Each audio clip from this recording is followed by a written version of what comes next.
Hey, what's up, everybody? It's your boy Lou Streets here with another segment of LS Vision. I want to thank you guys for tuning in. If you're a regular here, I appreciate you returning. If you're new here and looking forward to quality gaming content uploaded consistently, I suggest you hit that subscribe button and stick around. Come join the squad in the #1 place to be. Okay, so today is June 9th, meaning that the E3 press conferences were held today. One of the few games that I was looking forward to was Gears 5, and while not giving out too much information, we did get a few definitive statements from Coalition studio head Rod Ferguson, so let's go over those briefly.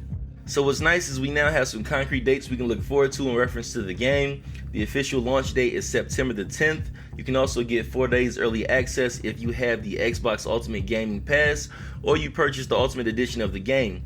Another important date is July 17th, in which they refer to what was called the multiplayer tech test. I'm assuming this is strictly for balancing of the weapons, testing out some things that may need to be patched up, testing out the matchmaking, and just making sure everything's working smoothly because it's only 2 months before launch. And then the last important date was August the 19th, and that's going to be at Gamescom where you can play the Horde mode, so we get a chance to see what that's all about. Okay, so while we have minimal information on what game modes will be coming back to Gears 5, particularly we all want Wingman, at least I do. I want some type of multi-team aspect in the game.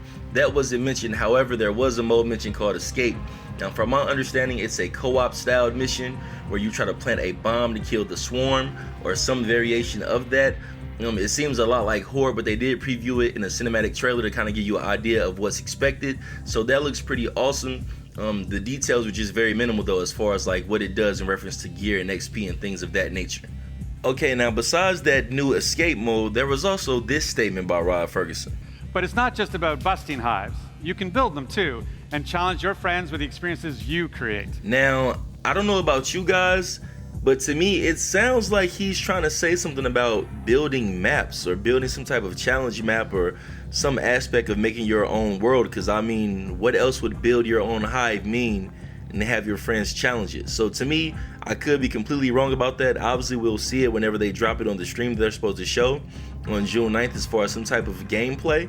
But they didn't really specify what that was. But that sounded to me like he was saying something about building your own type of map or building your own type of hive for other players to be challenged in.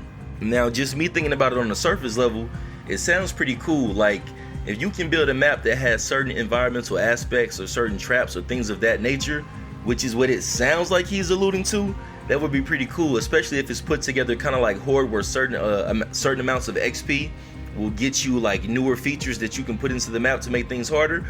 It sounds like that's what he's saying. That could just be me with some wishful thinking, but let me know what you guys think in the comments. That's kind of what I took from that statement, or some variation of that at least. Even if it's on a much smaller scale, it sounds like that's what he was trying to say. Okay, so with it being small amounts of information, but still information nonetheless, Gears 5 looks pretty promising. In the trailer, you saw some new characters along with some new weapons. There was some type of knife display with lightning coming out of it. That's never been in any of the past games. It seems like they want to up the ante as far as bringing out these new game modes and things like that. My level of standard is pretty high with this game because I expect it to be better than Gears 4, and I loved Gears 4. And then also there's some type of Ultimate Edition or pre-pack DLC where they're going to put the Terminator in the game. I'm not overly fond of the Terminator being in the game, and at the same time, Gears kind of sticks to their roots with things.